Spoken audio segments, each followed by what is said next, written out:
ನಮಸ್ಕಾರ. No rule trading ಸೀರೀಸಲ್ಲಿ ನಿಮ್ಮೆಲ್ಲರೂ welcome ಮಾಡ್ತೀನಿ. Stock ಮಾರ್ಕೆಟಲ್ಲಿ ಯಾವುದೇ ಥರದ್ದು ಗೆಸ್ಸಿಂಗು ಥಿಂಕಿಂಗ್ ಇಲ್ಲದೆ ಟ್ರೇಡ್ ಮಾಡೋದ್ರ ಬಗ್ಗೆನೇ ಈ ವಿಡಿಯೋಸ್ ನಾನು ರೆಗ್ಯುಲರ್ ಆಗಿ ಈ ನಡುವೆ ಮಾಡ್ತಿರೋದು. ನೋಡಿ, ಟ್ರೇಡಿಂಗ್ ಅಂತ ಬಂದಮೇಲೆ ನಾವೆಲ್ಲರೂ ಮಾಡೋದು ಎರಡು ಕೆಲಸ. ಒಂದು ಬೈ, ಇನ್ನೊಂದು ಸೆಲ್.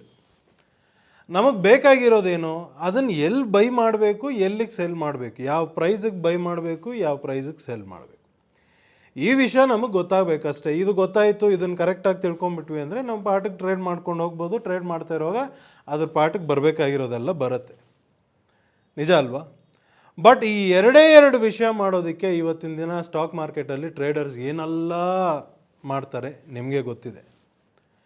ಬಟ್ ಇಲ್ಲಿ ನಮ್ಮ ಡೈನಮಿಕ್ ಲೈವ್ ಅನ್ನೋ ಈ ಸಾಫ್ಟ್ವೇರ್, ಅದರಲ್ಲಿ ನಾವು ಕೂತ್ಕೊಂಡು ಅನಾಲಿಸಿಸ್ ಮಾಡೋಂಥ ಅವಶ್ಯಕತೆ ಇಲ್ಲ.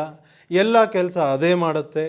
ಎಲ್ಲ ಕಡೆ ಮಾರ್ಕೆಟ್ ಮೂವ್ಮೆಂಟ್ ಆಗ್ತಿರುವಾಗ ಎಲ್ಲ ಕಡೆ ಅದ್ರ ಪಾಟಿಗೆ ಅದು ಸಿಗ್ನಲ್ಸ್ ಕೊಡ್ತಿರತ್ತೆ. ಆ ಸಿಗ್ನಲ್ಸ್ ಪ್ರಕಾರ ಟ್ರೇಡ್ ಮಾಡ್ಕೊಂಡು ಹೋಗೋದೇ ಕೆಲಸ. ಸೊ ಇದನ್ನೇ ನಾನು ನೋ ರೂಲ್ಸ್ ಟ್ರೇಡಿಂಗ್ ಅಂದ್ಬಿಟ್ಟು ಹೇಳ್ತಾ ಬರ್ತಿದ್ದೀನಿ. ಸೊ ಇವತ್ತು ಮತ್ತೆ ಒಂದು ಡಿಫ್ರೆಂಟ್ ಮಾರ್ಕೆಟ್ ಸಿಚುವೇಶನ್ನ ಎಕ್ಸ್ಪ್ಲೈನ್ ಮಾಡೋಕ್ಕೆ ಇಷ್ಟಪಡ್ತೀನಿ. ಈ ಮಾರ್ಕೆಟ್ ಸಿಚುವೇಶನ್ ಏನಪ್ಪ ಅಂದರೆ, ಇದು ಒಂದು ಡೌನ್ ಟ್ರೆಂಡ್, ಅಂದರೆ ಪ್ರೈಸು ಕಂಟಿನ್ಯೂಸ್ ಆಗಿ ಡಿಕ್ರೀಸ್ ಆಗ್ತಾ ಬರೋಂಥ ಒಂದು ಸಿಚುವೇಶನ್. ಒಂದು ಡೌನ್ ಟ್ರೆಂಡ್ ಅಂದಮೇಲೆ ಪ್ರೈಸ್ ಯಾವತ್ತೂ ಮೇಲಿಂದ ಕೆಳಗಡೆ ಡೈರೆಕ್ಟಾಗಿ ಬಂದ್ಬಿಡಲ್ಲ. ಅಪ್ ಆ್ಯಂಡ್ ಡೌನ್ ಮಾಡ್ಕೊಂಡು ಬರುತ್ತೆ. ಒಂದು ಡೌನ್ ಮೂಮೆಂಟಲ್ಲೇ ವೆರೈಟಿ ಥರ ಡೌನ್ ಮೂಮೆಂಟ್ಸ್ ಆಗುತ್ತೆ. ಅಂಥ ಡೌನ್ ಟ್ರೆಂಡಲ್ಲಿ ಒಂದು ವೆರೈಟಿ ಇವತ್ತು ನಾನು ತೊಗೊತಿದ್ದೀನಿ. ಸೊ ಇದು ಬ್ರಿಟಾನಿಯಾ ಅನ್ನೋ ಒಂದು ಸ್ಟಾಕ್, ಅದರಲ್ಲಿ ನಡೆದಿರೋಂಥ ಪ್ರೈಸ್ ಮೂಮೆಂಟ್, ಅದನ್ನು ತೊಗೊಂಡು ನಾನಿಲ್ಲಿ ನಿಮಗೆ ಎಕ್ಸ್ಪ್ಲೈನ್ ಮಾಡ್ತೀನಿ. ಬಟ್ ಇದು ಎಕ್ಸ್ಪ್ಲೈನ್ ಮಾಡೋವಾಗ ನೋಡಿ, ಈ ಡೈನಮಿಕ್ ಲೈವ್ ಇಟ್ಕೊಂಡು ನಾವು ಮಲ್ಟಿಪಲ್ ರೀತಿಯಲ್ಲಿ ಟ್ರೇಡ್ ಮಾಡ್ಬೋದು. ಇವತ್ತು ಅಂದರೆ ಹಿಂದಿನ ವಿಡಿಯೋದಲ್ಲಿ ನಾನು ಎಕ್ಸ್ಪ್ಲೈನ್ ಮಾಡಿರೋದು ನೀವು ಯಾರಾದರೂ ನೋಡಿದರೆ ಅಲ್ಲೊಂದು ಥರದ್ದು ಟ್ರೇಡಿಂಗ್ ನಾನು ಎಕ್ಸ್ಪ್ಲೈನ್ ಮಾಡಿದ್ದೀನಿ. ಓಕೆ, ಇವತ್ತು ಈ ವಿಡಿಯೋದಲ್ಲಿ ಒಂದು ವೆರೈಟಿ ನಾನು ನಿಮಗೆ ಎಕ್ಸ್ಪ್ಲೈನ್ ಮಾಡ್ತೀನಿ. ಏನಪ್ಪ ಸ್ಪೆಷಾಲಿಟಿ ಈ ವೆರೈಟಿಲಿ ಅಂದರೆ, ಮಾರ್ಕೆಟ್ ಬೆಳಗ್ಗೆ 9:15 ಓಪನ್ ಆದಾಗಿಂದ ಹಿಡ್ದು ಮಧ್ಯಾಹ್ನ 3:30 ಕ್ಲೋಸ್ ಆಗೋ ತನಕ ನಮ್ಮ ಕೆಲಸ ಏನಪ್ಪ ಅಂದರೆ, ಒಂದೊಂದು ಅವರ್ಗೂ ಒಂದೊಂದು ಸತಿ ಬಂದು ಚೆಕ್ ಮಾಡೋದು. ಡೈನಮಿಕ್ ಲೈವಲ್ಲಿ ಏನಾದರೂ ಸಿಗ್ನಲ್ ಬಂದಿದೆಯಾ ಅಂತ ಚೆಕ್ ಮಾಡೋದು. ಸಿಗ್ನಲ್ ಬಂದಿದ್ದರೆ ಆರ್ಡ್ರ್ ಹಾಕಬೇಕು, ಸಿಗ್ನಲ್ ಬರಲಿಲ್ಲ ಅಂದರೆ ಸುಮ್ಮನೆ ಕೂತ್ಕೋಬೇಕು. ಇಷ್ಟೇ ಕೆಲಸ. ಸೊ ಬನ್ನಿ, ಈ ಬ್ರಿಟಾನಿಯಾ ಅನ್ನೋ ಸ್ಟಾಕ್ ಇದರಲ್ಲಾಗಿರೋಂಥ ಪ್ರೈಸ್ ಮೂಮೆಂಟಲ್ಲಿ ಈ 1 ಅವರ್ಗೆ 1 ನಿಮಿಷ ನಾವು ಸ್ಪೆಂಡ್ ಮಾಡಿ ಯಾವ ಥರ ಟ್ರೇಡ್ ಮಾಡಬಹುದು ಅನ್ನೋದನ್ನು ನಾನು ಎಕ್ಸ್ಪ್ಲೇನ್ ಮಾಡ್ತೀನಿ. ಡೈನಮಿಕ್ ಲೈವಲ್ಲಿ ನೋಡಿ, ಈ ಬ್ರಿಟಾನಿಯಾ ಅನ್ನೋ ಒಂದು ಸ್ಟಾಕ್, ಇದರಲ್ಲಿ ನಾನು ಹೇಳ್ದಂಗೆ 1 ಅವರ್ಗೆ 1 ಸತಿ ಮಾತ್ರ ನಾವು ಚೆಕ್ ಮಾಡಬೇಕು ಅಂದಮೇಲೆ ನಮಗೆ ಈ ಡೈನಮಿಕ್ ಲೈವ್ ಓಪನ್ ಮಾಡ್ತಾನೆ 2 ಚಾರ್ಟ್ ಕಾಣಿಸ್ತಿದೆ. ಒಂದು ರೈಟ್ ಸೈಡಲ್ಲಿರೋದು ಇಂಟ್ರಾ ವೀಕ್ ಚಾರ್ಟ್ ಅಂತ ಬರೆದಿದೆ, ಲೆಫ್ಟ್ ಸೈಡಲ್ಲಿರೋದು ಇಂಟ್ರಾ ಡೇ 3 ಚಾರ್ಟ್ ಅಂತ ಬರೆದಿದೆ. ಸೊ 1 ಅವರ್ಗೆ 1 ಸತಿ ಚೆಕ್ ಮಾಡ್ತೀವಿ ಅಂದರೆ ನಾವು ಇಂಟ್ರಾ ವೀಕ್ ಚಾರ್ಟನ್ನು ಮಾತ್ರ ನೋಡಿ ಟ್ರೇಡ್ ಮಾಡ್ತೀವಿ. ಲೆಫ್ಟ್ ಸೈಡ್ ಇರೋಂಥ ಇಂಟ್ರಾ ಡೇ 3 ಚಾರ್ಟ್ ಅಥವಾ ID3 ಚಾರ್ಟ್ನ ನಾವು ನೋಡೋ ಅವಶ್ಯಕತೆ ಇಲ್ಲ.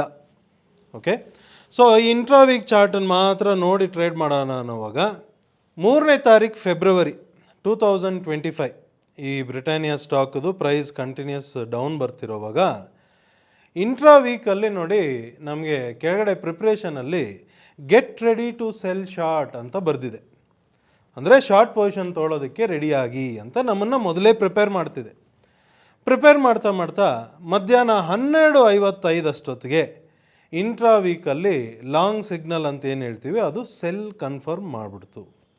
ಸೆಲ್ ಅಂತ ಬರ್ತಾನೆ ಕೆಳಗಡೆ ಆ್ಯಕ್ಷನ್ ಇನ್ಫಾರ್ಮೇಷನಲ್ಲೂ ಸೆಲ್ ಶಾರ್ಟ್ ಆ್ಯಕ್ಟ್ ನೌ ಅಂತ ಬರೆದಿದೆ. ಅಂದರೆ ಏನರ್ಥ, ಸೆಲ್ ಸಿಗ್ನಲ್ ಬಂದಿದೆ, ಶಾರ್ಟ್ ಪೊಸಿಷನ್ ತೊಗೊಳ್ಳಿ, ಆ್ಯಕ್ಟ್ ನೌ ಅಂದರೆ ಇವಾಗಲೇ ಸೆಲ್ ಮಾಡಿ ಅನ್ನೋದು ಅರ್ಥ. ಸೊ ಸೆಲ್ ಬಂತು. ಸೆಲ್ ಮಾಡೋಣ ಅಂತ ನೋಡಿದಾಗ ಆ ಟೈಮ್ಗೆ ಪ್ರೈಸ್ 5032.6 ಈ ರೇಟಿಗೆ ನಮಗೆ ಸೆಲ್ ಮಾಡೋಂಥ ಆಪರ್ಚುನಿಟಿ ಸಿಕ್ಕಿರೋದು. ನೋಡಿ, ನಾನು ಹೇಳ್ತಿರೋದು ಈ ಸ್ಟಾಕದು ಕ್ಯಾಶ್ ಸೆಗ್ಮೆಂಟ್ ಪ್ರೈಸ್. ಈ ಪ್ರೈಸಲ್ಲಿ ಸೆಲ್ ಮಾಡಬೇಕು ಅಂದಾಗ ನಾನು ಹೋಗಿ ಫ್ಯೂಚರ್ಸಲ್ಲಿ ಸೆಲ್ ಮಾಡಬೇಕು ಅಂದರೆ ಆ ಟೈಮ್ಗೆ ಏನು ರೇಟ್ ಇದೆಯೋ ಆ ರೇಟಿಗೆ ಸೆಲ್ ಮಾಡ್ತೀನಿ. ಓಕೆ, ನೀವು ಬೇಕಾದ್ರೆ ಇದನ್ನೆಲ್ಲ ಕ್ರಾಸ್ ಚೆಕ್ ಮಾಡಿ ನೋಡ್ಕೊಳ್ಳಿ, ಆಯಿತಾ? So cell ಮಾಡಾಯಿತು. ಸೆಲ್ ಮಾಡಾದ್ಮೇಲೆ ಏನಾಯಿತು ಅಂದರೆ ಪ್ರೈಸ್ ಜಾಸ್ತಿ ಕೆಳಗೆ ಬರಲೇ ಇಲ್ಲ, ಒಂದೇ ಸಮ ಮೇಲೆ ಹೋಗೋಕ್ಕೆ ಸ್ಟಾರ್ಟ್ ಆಯಿತು. ಮೇಲೆ ಹೋಗ್ತಾ ನೋಡಿ 4ನೇ ತಾರೀಕು ಫೆಬ್ರವರಿ ಬೆಳಗ್ಗೆ 9:55ಗೆ ಮೇಲ್ಗಡೆ ಇಂಟ್ರಾ ವೀಕಲ್ಲಿ ಒಂದು ಜಿಗ್ಜ್ಯಾಗ್ ಸಿಗ್ನಲ್ ಬಂತು.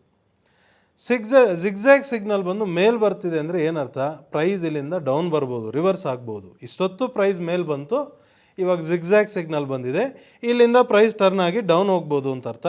ನಾವು ಆಲ್ರೆಡಿ ಸೆಲ್ ಮಾಡಿ ಕೂತಿದ್ದೀವಿ, ಮತ್ತೆ ಸೆಲ್ ಮಾಡೋ ಅವಶ್ಯಕತೆ ಇಲ್ಲ. ಇರೋ ಸೆಲ್ ಪೊಸಿಷನ್ ಹಾಗೆ ಹೋಲ್ಡ್ ಮಾಡೋಣ. ಹೋಲ್ಡ್ ಮಾಡ್ತಿರೋವಾಗ ಅದೇ 4ನೇ ತಾರೀಕು ಫೆಬ್ರವರಿ ಪ್ರೈಸ್ ಕೆಳಗೆ ಬರೋಕ್ಕೆ ಸ್ಟಾರ್ಟ್ ಆಯಿತು. ಬರ್ತಿರೋವಾಗ ಬೆಳಗ್ಗೆ 11:55ಗೆ ಇಂಟ್ರಾ ವೀಕಲ್ಲಿ ಕೆಳಗಡೆ ಒಂದು ಜಿಗ್ಜ್ಯಾಗ್ ಸಿಗ್ನಲ್ ಬರುತ್ತೆ. ಈ ಜಿಗ್ಜ್ಯಾಗ್ ಕೆಳಗೆ ಬಂದಿದೆ ಅಂದರೆ ಪ್ರೈಸ್ ಇಲ್ಲಿಂದ ಮೇಲೆ ಹೋಗ್ಬೋದು ಅಂತ ಅರ್ಥ. ಸೊ ಏನು ಮಾಡೋಣ, ಇರೋ ಶಾರ್ಟ್ ಪೊಸಿಷನ್ ಎಕ್ಸಿಟ್ ಮಾಡಿ ಲಾಂಗ್ ಪೊಸಿಷನ್ ತೊಗೊಳ್ಳೋಣ ಅಂತ ಮಾಡಿರ್ತೀವಿ. ಸೊ ಆ ಟೈಮ್ಗೆ ಪ್ರೈಸ್ ಬಂದು 5023.35 ಈ ರೇಟ್ ನಡೀತಿತ್ತು. ಸೊ ಈ ಟ್ರೇಡಲ್ಲಿ ನಮಗೆ ಆಲ್ಮೋಸ್ಟ್ 9.25 ಪಾಯಿಂಟ್ಸ್ ಬೆನಿಫಿಟ್ ಸಿಕ್ಕಿದೆ. ಸೊ ಅಲ್ಲಿಗೆ 5023 ಚೇಂಜ್ಗೆ ನಾವು ಬೈ ಮಾಡ್ಕೊಂಡ್ಬಿಟ್ವಿ. ಬೈ ಮಾಡ್ಕೊಂಡ್ಮೇಲೆ ಪ್ರೈಸ್ ಮೇಲೆ ಹೋಗುತ್ತೆ ಅಂತ ನೋಡಿದ್ರೆ ಪ್ರೈಸ್ ಕೆಳಗೆ ಬಂದು ಆಮೇಲೆ ಸ್ವಲ್ಪ ಮೇಲೆ ಹೋಗೋಕ್ಕೆ ಸ್ಟಾರ್ಟ್ ಆಯಿತು. ಮೇಲೆ ಹೋಗ್ತಿರೋವಾಗ ಅದೇ 5ನೇ ತಾರೀಕು ಫೆಬ್ರವರಿ ಬೆಳಗ್ಗೆ 9:55ಗೆ ಇಂಟ್ರಾ ವೀಕಲ್ಲಿ ಮೇಲ್ಗಡೆ ಮತ್ತೆ ಒಂದು ಜಿಗ್ಜ್ಯಾಗ್ ಸಿಗ್ನಲ್ ಬಂತು. ಅದು ಆಲ್ರೆಡಿ ಕೆಳಗೆ ಮೇಲೆ ಹೋಗಿರೋದ್ರಿಂದ ನಮಗೆ ಇಲ್ಲಿ ಬೈ ಮಾಡಿರೋಂಥ ಪೊಸಿಷನ್ ಎಕ್ಸಿಟ್ ಮಾಡೋಣ ಅನ್ನೋವಾಗ ಪ್ರೈಸ್ ಬಂದು 4961.75 ನಡೀತಿದೆ. ಸಿಗ್ನಲ್ ಬಂತಲ್ಲ, ನಮ್ಮ ಕೆಲಸ ಏನು ಆರ್ಡ್ರ್ ಹಾಕಬೇಕಷ್ಟೇ. ಸೊ ಅಲ್ಲಿಗೆ ಲಾಂಗ್ ಪೊಸಿಷನ್ ಎಕ್ಸಿಟ್ ಮಾಡಿ ಶಾರ್ಟ್ ಪೊಸಿಷನ್ ತೊಗೊತೀವಿ. ಸೊ ಈ ಟ್ರೇಡಲ್ಲಿ ನಮಗೆ 61 ಪಾಯಿಂಟ್ ಅಂದರೆ 61.6 ಪಾಯಿಂಟ್ಸ್ ಮೈನಸ್ ಆಗಿದೆ. ಓಕೆ, 2ನೇ ಟ್ರೇಡಲ್ಲೇ ನಮಗಿಲ್ಲಿ ಮೈನಸ್ ಆಗಿದೆ. ಸರಿ, ಅಲ್ಲಿಗೆ ಸೆಲ್ ಮಾಡಿಬಿಟ್ವಿ. ಸೆಲ್ ಮಾಡಿದ್ಮೇಲೆ ಪ್ರೈಸ್ ಅಲ್ಲಿಂದ ಡೌನ್ ಬರೋಕ್ಕೆ ಸ್ಟಾರ್ಟ್ ಆಯಿತು. ಡೌನ್ ಬರ್ತಾ 7ನೇ ತಾರೀಕು ಫೆಬ್ರವರಿ ಮಧ್ಯಾಹ್ನ 1:55 ಅಷ್ಟೊತ್ತಿಗೆ ಇಂಟ್ರಾ ವೀಕಲ್ ನೋಡಿ ಕೆಳಗಡೆ ಒಂದು ಮತ್ತೆ ಜಿಗ್ಜ್ಯಾಗ್ ಸಿಗ್ನಲ್ ಬಂತು. ಓಕೆ, ಎಲ್ಲ ಕಡೆನೂ ಜಿಗ್ಜ್ಯಾಗ್ ಸಿಗ್ನಲ್ಲೇ ಬರಬೇಕು ಅಂತಿಲ್ಲ, ಬೇರೆ ಬೇರೆ ಸಿಗ್ನಲ್ಸು ಬರ್ಬೋದು. ಈ ಜಾಗದಲ್ಲಿ ನಮಗೆ ಬ್ಯಾಕ್ ಟು ಬ್ಯಾಕ್ ಜಿಗ್ಜ್ಯಾಗ್ ಸಿಗ್ನಲ್ಸೇ ಬರ್ತಿದೆ. ಸೊ ಹಾಗಾಗಿ ನಾವೇನು ಮಾಡ್ತೀವಿ, ಇರೋ ಶಾರ್ಟ್ ಪೊಸಿಷನ್ ಎಕ್ಸಿಟ್ ಮಾಡಿ ಲಾಂಗ್ ಪೊಸಿಷನ್ ತೊಗೊತೀವಿ. ಆ ಟೈಮ್ಗೆ ಪ್ರೈಸ್ ನಡೀತಿದ್ದು 4867.7 ಅಂದರೆ ಈ ಟ್ರೇಡಲ್ಲಿ ನಮಗೆ 94.05 ಪಾಯಿಂಟ್ಸ್ ಬೆನಿಫಿಟ್ ಸಿಕ್ಕಿದೆ. ಸೊ ಅಲ್ಲಿಗೆ ಲಾಂಗ್ ಎಂಟ್ರಿ ತೊಗೊಂಡಾಯಿತು. ಲಾಂಗ್ ಎಂಟ್ರಿ ತೊಗೊಂಡಾದಮೇಲೆ ಪ್ರೈಸ್ ಅಲ್ಲಿಂದ ಶಾರ್ಪಾಗಿ ಮೇಲೆ ಹೋಗೋಕ್ಕೆ ಸ್ಟಾರ್ಟ್ ಆಯಿತು.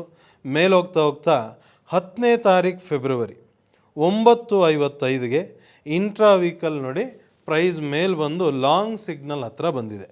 ಓಕೆ, ಆ ಲಾಂಗ್ ಸಿಗ್ನಲು ಬೆಂಡ್ ಆಗ್ತಿದೆ ನೋಡಿ, ಅದು ಒಂದು ಸಿಗ್ನಲೇ.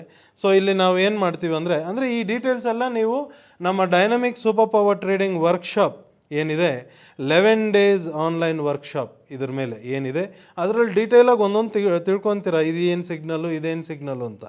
ಅಷ್ಟು ತಿಳ್ಕೊಂಬಿಟ್ರೆ ಸಾಕು, ಸಿಗ್ನಲ್ ಬಂತ ಆರ್ಡ್ರ್ ಹಾಕ್ಬೇಕು ಆಮೇಲೆ. ಓಕೆ, ಸೊ ಅಲ್ಲಿಗೆ ಏನು ಮಾಡಿದ್ವಿ, ಲಾಂಗ್ ಎಕ್ಸಿಟ್ ಮಾಡಿ ಶಾರ್ಟ್ ಪೊಸಿಷನ್ ತೊಗೊತೀವಿ. ಈ ಟೈಮ್ಗೆ ಪ್ರೈಸ್ ನಡೀತಾ ಇರೋದು 4980.5 ಅಂದರೆ ಈ ಟ್ರೇಡಲ್ಲಿ ನಮಗೆ 112.8 ಪಾಯಿಂಟ್ಸ್ ಬೆನಿಫಿಟ್ ಸಿಕ್ಕಿದೆ.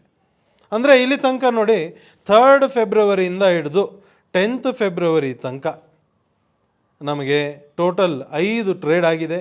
ಈ 5 ಟ್ರೇಡಲ್ಲಿ ನಮಗೆ ಒಂದು ಟ್ರೇಡ್ ಮೈನಸ್ ಆಗಿದೆ, ಇನ್ನೊಂದು 4 ಟ್ರೇಡ್ ಪ್ರಾಫಿಟ್ ಆಗಿದೆ, ಒಂದು ಟ್ರೇಡಲ್ಲಿ ಸಣ್ಣ ಪ್ರಾಫಿಟ್ ಆಗಿದೆ, ಒಂದೊಂದು ಟ್ರೇಡ್ ಒಳ್ಳೆ ಪ್ರಾಫಿಟ್ಟು ಬಂದಿದೆ. ಓಕೆ, ಯಾವ ಟ್ರೇಡಲ್ಲಿ ಎಷ್ಟು ಜಾಸ್ತಿ ಪ್ರಾಫಿಟ್ ಬರುತ್ತೆ, ಎಷ್ಟು ಕಡಿಮೆ ಪ್ರಾಫಿಟ್ ಬರುತ್ತೆ ಅಂತ ನಮಗೂ ಗೊತ್ತಿಲ್ಲ. ಆ ಡೈನಮಿಕ್ ಲೈವ್ ಏನು ಸಿಗ್ನಲ್ ಕೊಡುತ್ತೋ ಅದನ್ನು ಕಣ್ಮುಚ್ಕೊಂಡು ಫಾಲೋ ಮಾಡ್ಕೊಂಡು ಹೋಗಿರೋದು ಅಷ್ಟೇ. ಸೊ ಟೋಟಲ್ ಆಗಿ ಇಲ್ಲಿ ನಮಗೆ ಸಿಕ್ಕಿರೋದು 154.5 ಪಾಯಿಂಟ್ಸ್ ಬೆನಿಫಿಟ್ ಸಿಕ್ಕಿದೆ. ಈ ಸ್ಟಾಕನ್ನು ನೀವು ಫ್ಯೂಚರ್ಸ್ ಆ್ಯಂಡ್ ಆಪ್ಷನ್ಸಲ್ಲಿ ಟ್ರೇಡ್ ಮಾಡಿದ್ರೆ ಇದ್ರದ್ದು ಲಾಟ್ ಸೈಜ್ ಏನಿದೆ ಅಂತ ನೀವೇ ಚೆಕ್ ಮಾಡಿ, ಮಾರ್ಜಿನ್ ರಿಕ್ವೈರ್ಮೆಂಟ್ ಏನಿದೆ ಅಂತ ನೀವೇ ಚೆಕ್ ಮಾಡಿ. ಒಂದು 7 ದಿವಸ ಟ್ರೇಡ್ ಮಾಡಿದ್ದಕ್ಕೆ 154 ಪಾಯಿಂಟ್ ಬೆನಿಫಿಟ್ ಬಂದಿದೆ ಅಂದರೆ ಎಷ್ಟು ಪ್ರಾಫಿಟ್ ಬಂದಿರ್ಬೋದು ಒಂದು ಸಿಂಗಲ್ ಲಾಟಿಗೆ ಲೆಕ್ಕ ಮಾಡಿ ನೋಡ್ಕೊಳ್ಳಿ, ನಿಮಗೆ ಒಂದು ಕ್ಲಾರಿಟಿ ಸಿಗುತ್ತೆ. ಅಂದರೆ ಇಲ್ಲಿ ಮೇಯ್ನ್ ವಿಷಯ ನೀವೇನು ತಿಳ್ಕೊಬೇಕು ಅಂದರೆ ಈ 7 ದಿವಸದಲ್ಲಿ ನಡೆದಿರೋದು ಬರೀ 5 ಟ್ರೇಡು. ಅದು ಈ 5 ಟ್ರೇಡ್ ಮಾಡೋದಕ್ಕೆ ನಮ್ಮ ಎಫರ್ಟ್ ಏನು, ನಮ್ಮ ಎಫರ್ಟ್ ಬಂದ್ಬಿಟ್ಟು ಈ 7 ದಿವಸದಲ್ಲಿ ಬೆಳಗ್ಗೆ 9:15 3:30 ತನಕ ಮಾರ್ಕೆಟ್ ಏನು ಓಪನ್ ಆಗಿತ್ತು ಆ ಟೈಮಲ್ಲಿ ಎವ್ರಿ 1 hour ಒಂದೊಂದು ಗಂಟೆಗೂ 1 ನಿಮಿಷ, 1 ನಿಮಿಷಕ್ಕಿಂತ ಕಡಿಮೆನೇ ನಮ್ಮ ಕೆಲಸ. ಏನು ಹೇಳಿ, ಒಂದೊಂದು ಗಂಟೆಗೂ ಬಂದು ಡೈನಮಿಕ್ ಲೈವ್ ಓಪನ್ ಮಾಡಿ ನೋಡಬೇಕು ಸಿಗ್ನಲ್ ಏನಾದರೂ ಬಂದಿದೆಯಾ ಅಂತ. ಅದನ್ನು ಚೆಕ್ ಮಾಡೋದು ಕಣ್ಬಿಟ್ಟು ನೋಡೋದಕ್ಕೆ 1 ನಿಮಿಷ ಬೇಕಾಗತ್ತಾ?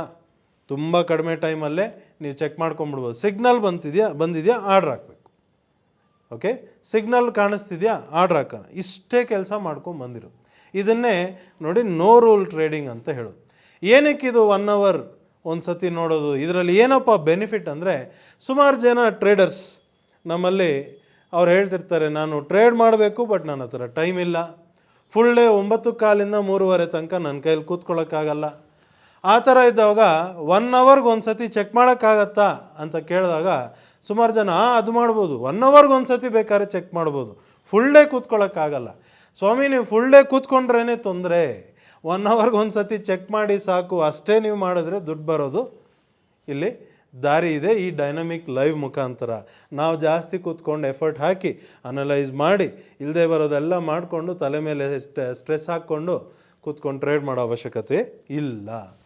ಸೊ ಈ ವಿಡಿಯೋ ಮುಖಾಂತರ ನಿಮಗೆ ಈ ಒಂದು ಕ್ಲಾರಿಟಿ ಸಿಕ್ಬಿಟ್ಟಿರುತ್ತೆ. ಏನಪ್ಪ ಅಂದರೆ 1 ಅವರ್ಗೆ ಒಂದು ಸತಿ ಚೆಕ್ ಮಾಡಿ ಟ್ರೇಡ್ ಮಾಡೋದು ಹೇಗೆ ಅನ್ನೋದು ಗೊತ್ತಾಗಿರುತ್ತೆ. ಇದೇ ಬ್ರಿಟಾನಿಯಾ, ಇದೇ ಡ್ಯೂರೇಷನ್, ಇದೇ 7 ದಿವಸದಲ್ಲಿ ನಡೆದಿರೋಂಥ ಟ್ರೇಡ್.